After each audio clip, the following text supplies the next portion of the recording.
So today is the 2557 years after the Buddha passed away. And then, according to the Western date, today is 2nd June 2014, and now 5 p.m. So Dhamma talk Sayadaw going to give to you is named the seeking the Dhamma for blissfulness or happiness.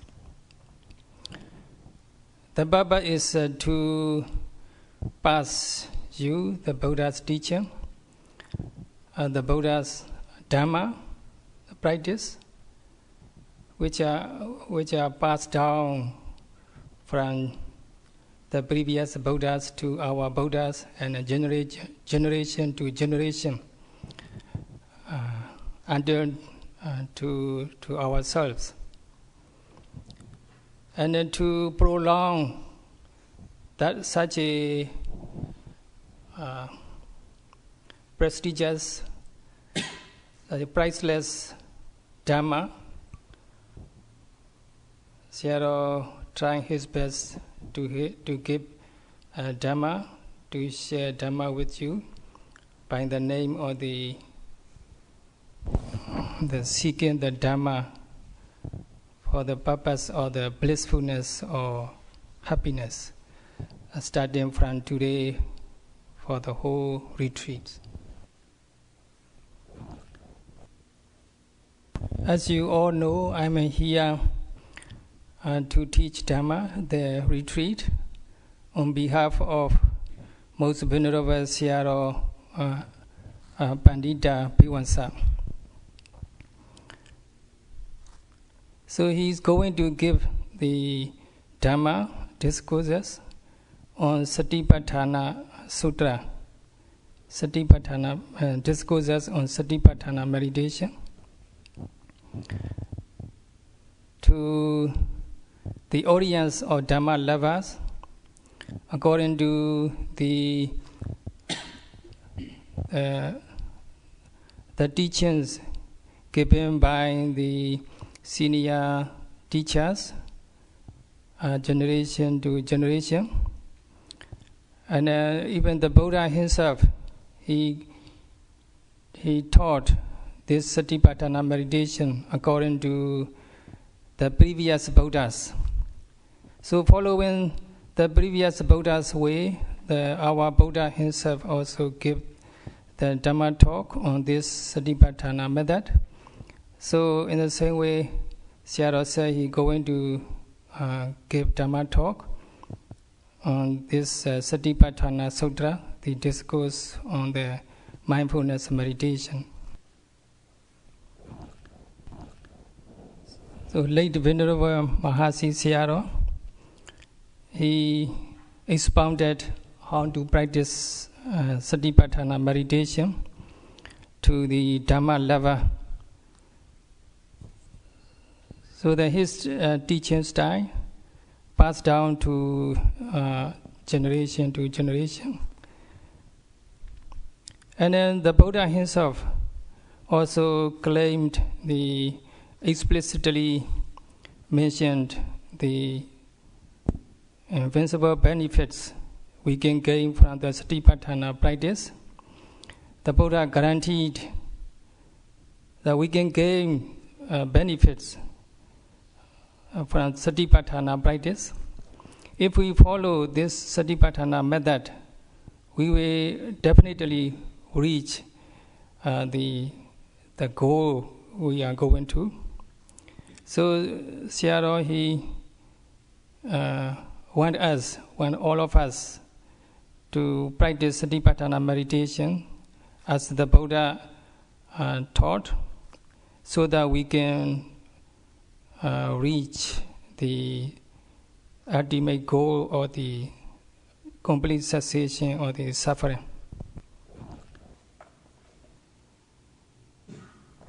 So this discourse on Satipatthana Sutra, discourse on the mindfulness meditation, was given by the Buddha in a small city known as Dhamma during the Buddha's lifetime. Nowadays, in modern India, it is known as a New Delhi, that somewhere nearby New Delhi, there is Dhamma city. It used to be Dhamma city and the Kuru state. In that area, the Buddha gave this Dhamma talk for all of us to gain the complete cessation of suffering, to experience complete blissfulness and happiness.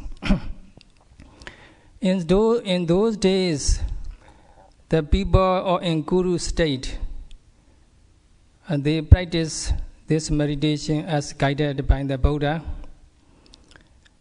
And this method was documented by late venerable monks, senior monks, and during the Buddha time until today. Throughout history, there is 6 Buddhist council, and these Dhamma are passed down until today through the 6 Buddhist council. So following this method, we are guaranteed to gain benefits. So the monks who are participated in the 6 Buddhist council, they documented the benefits we can gain from practicing this Satipatthana meditation. So now Sayadaw would like to talk about these benefits of the Satipatthana meditation.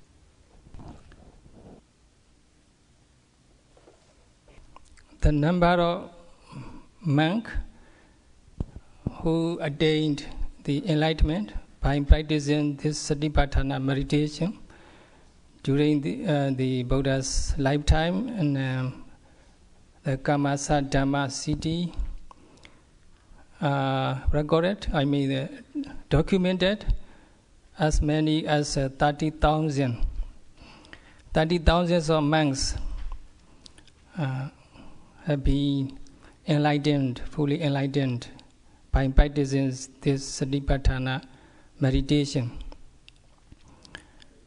And then they share this Dhamma with their devotees and supporters, who contribute them with the 4 requisites.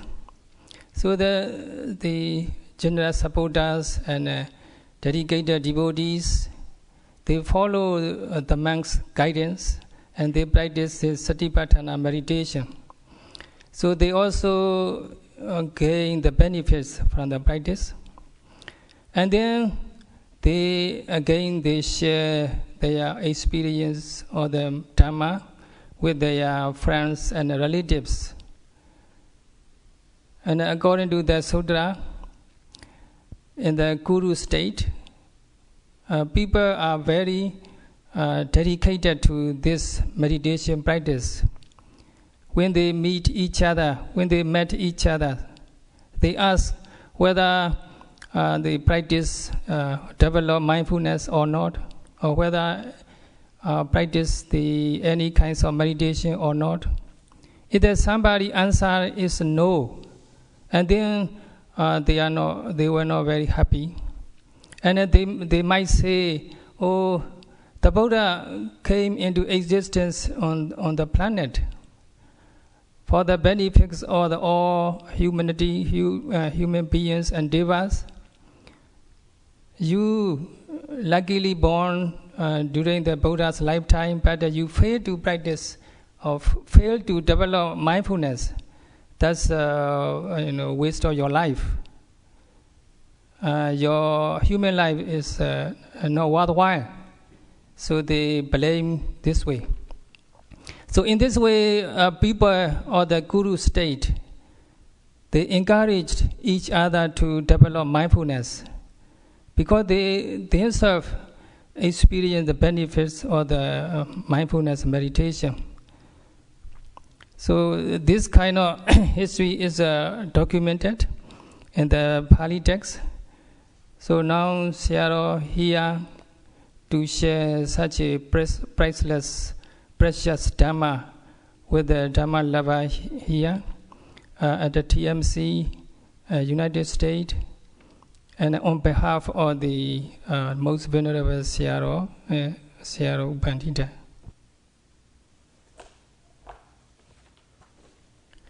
So during the Buddha's time, this Satipatthana meditation was practiced not only by human beings and devas, but even by the kind of animal, like the bird, the parrot. According to the record, document, Pali text document, a bird, a parrot named Tathagata was a pet raised by bhikkhuni, the nuns. So that the bhikkhuni, the nuns, they taught the parrot how to develop mindfulness in a simple way. So mindfulness practice or meditation practice is the certain way to overcome all kinds of suffering, mental or physical distress. So that's why they taught even their pet, the parrot. The most simple meditation among the many Satipatthana meditation practices is called Ati. So the bhikkhuni nuns, they taught the parrots to recite bones. So this body is constituted of bone, nothing else. It's a bone. So this kind of meditation is called Atthika Kammatthana. It's the spine or the bone.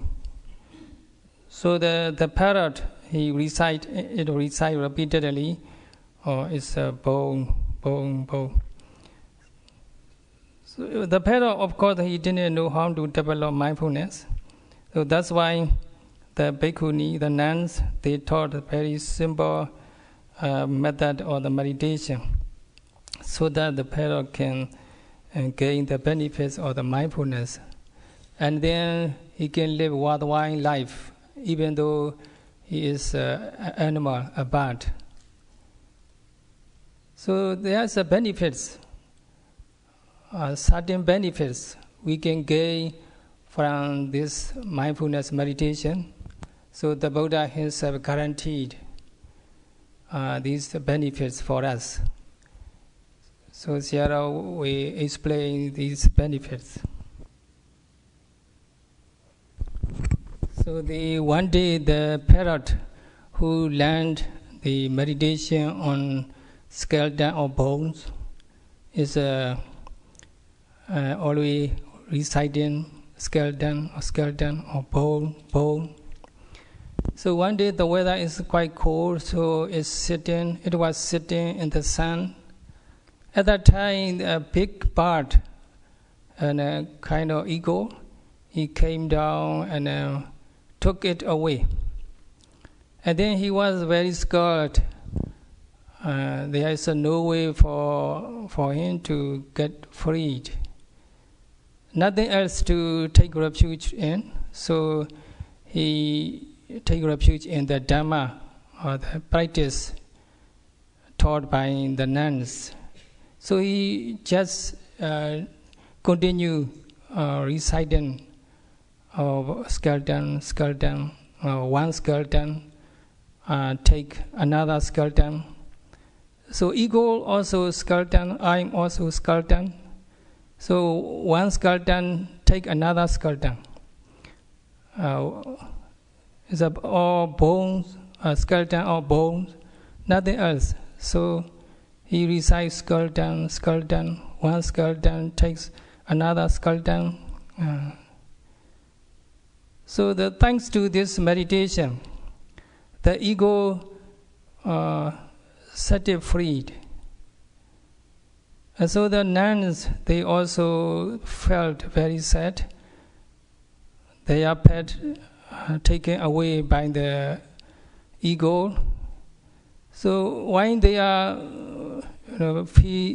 felt upset, the Buddha-Tathagata, the bird, the parrot, he came back, much to their surprise and delight. And then the nuns, they very happily asked, "Oh, what happened to you? How you escaped from such a powerful ego?" And then he explained how he practiced meditation as he was taught by the nuns, and then how he escaped from such a dangerous ego, mighty ego. So we, all of us, cannot escape from death. So death is an unavoidable destiny for all of us. On our deathbed, if we have never developed mindfulness, we will definitely suffer greatly. So if we have developed mindfulness, we can face our destiny with happiness and blissfulness. So when we die, we have to leave everything behind, our beloveds, anything else belonging to us. But we can leave the planet happily and peacefully if we have ever developed mindfulness meditation. So that's why the Buddha taught us this mindfulness meditation to overcome all kinds of mental and physical suffering and distress, old age, sickness, and death.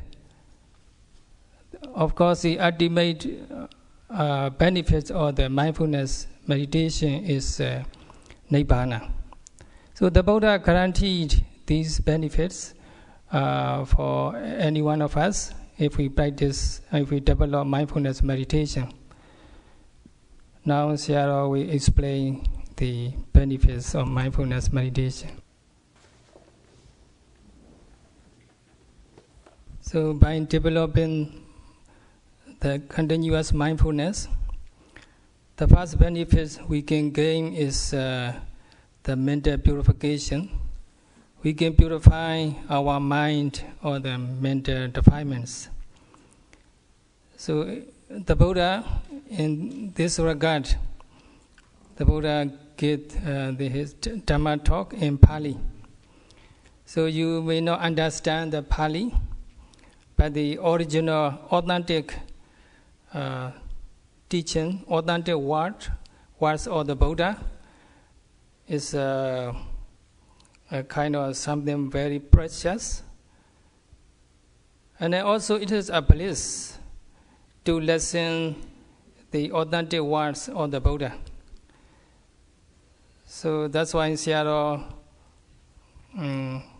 wanted to recite the original Pali so that you can listen the Buddha's original authentic words, even though you may not understand the Pali. So now Sayadaw recited Ekayano Ayam Bhikkhave Maggo Saddana Visuddhiya and so on. And in this Pali, Saddana Visuddhiya, the purification of the beings, living beings, or the purity of the living beings. So in this regard, Sayadaw explained the living beings who is fully purified. the Buddha, many previous Buddhas, and Pajjika Buddha. Pajjika Buddha means the particular Buddha. Is we normally translate it as a silent Buddha or particular Buddha. They are fully enlightened by practicing themselves. They discover the enlightenment, but they could not explain their experience to others. That's why they are called Pajjika Buddha or the silent Buddha. They rarely talk about Dhamma to the people and others. And there are also Ariya Savaka enlightened disciples, Sotapanna and Sriwana, Sakaragami, once Ratana, and so on. So all the Buddha, Pajjika Buddha, and enlighteners, noble disciples, noble people, they become fully purified all the mental defilements by practicing or by developing continuous mindfulness. So all the Buddhas, previous Buddha, Pajjika Buddha, Ariya, they follow this way. This is the way they follow. And now we here also following the same way as the Buddha and the Pajjika Buddha and noble people took. So by developing mindfulness, by following this way, we can be fully purified of the mental defilements. This is the first benefit we can gain from the development of the mindfulness. So the Buddhas guided us to develop mindfulness by observing the present phenomena, whatever becomes obvious to us. And then we can gain the benefits. The second benefit we can gain instantly is to overcome worry and anxiety. We all here, human beings, always worry about our life, daily life. And sometimes we are overwhelmed with the worry and anxiety, so we even cried. So in order to overcome such a worry and anxiety and sorrowfulness or the crying, the Satipatthana meditation or mindfulness should be developed all the time, anywhere, anytime, whether we are going, standing, sitting, or lying down. Whatever position we are in, we should be mindful.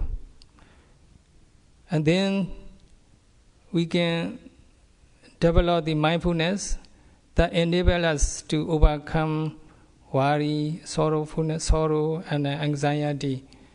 So if we want to stop worry or crying, and we have to develop mindfulness. This is the third and the second and third benefit we can gain from the development of mindfulness. So we human beings all the time suffer from worry, anxiety, and sorrow, and lamentation. So we are afflicted all the time with the mental and physical distress. So mindfulness meditation or development of mindfulness can help us to overcome these kind of mental and physical distress. So Satipatthana meditation can help us to overcome mental and physical distress. So in this regard, the benefits of meditation are the recorded or documented in the Pali text. And the Venerable Sujana, Uttuzana, or the Abbat or the TMC, and he also have been teaching you how to develop Satipatthana meditation. And then the most venerable Sayadaws, Panidarama Sayadaw, and then late venerable Sayadaw Usilananda. These venerable Sayadaws have been teaching Satipatthana method to you. So following their teaching, many of you develop mindfulness constantly and continuously. So it is quite important to develop mindfulness all the time, anytime, anywhere, wherever position we are in, like the going, standing, sitting, lying down. We have to develop the mindfulness. We have to be mindful. This is the way the Buddhas and all the noble people practiced. By following this way, we can overcome all kinds of mental defilements like the greed, selfishness, anger or hatred, delusion and illusion, and so on. So we all living beings, human beings, suffer several kinds of mental and physical distress. All our mental and physical distress are actually wholly responsible. These mental defilements are wholly responsible for our mental and physical distress. Basically, we have the delusion or ignorance. So we attach to this and that. We become greedy and selfish. So this greed and selfishness always bring us mental and physical distress. So when we develop mindfulness meditation, we realize the truth, and we can reduce the selfishness, greed, and delusion, and so on. Then we can experience peacefulness, happiness. So in this way, by developing mindfulness, we can gain the benefits like the freedom from mental and physical distress, freedom from the desire and the discontent or mental defilements, and experience or ultimate peacefulness or nibbana. So these are benefits we can gain from development of mindfulness. There are the evidence or the people who develop mindfulness, 4 kinds of mindfulness. Mindfulness of body, mindfulness of sensation, mindfulness of the mind and thoughts or mind, or mindfulness of the Dhamma or general objects. For meditative objects, we have to observe to develop mindfulness. And so we need to develop all the time, as mentioned earlier, any physical position, going, sitting, or whatever physical position. We have to be mindful all the time. Only then can we develop the insight and enlightenment. So by developing mindfulness constantly, so we can gain the benefits as mentioned earlier. So Sayadaw would like to explain how to develop the mindfulness constantly according to the Pali text and according to the commentaries and the sub-commentaries, and so that we can develop the mindfulness correctly and properly. And then every day at 5 p.m. this time, Sayadaw will explain how to develop the mindfulness according to the Pali text, with the purpose to help you to gain Dhamma and then to experience ultimate peacefulness or the Nibbana. So that's all for today's. Sayadaw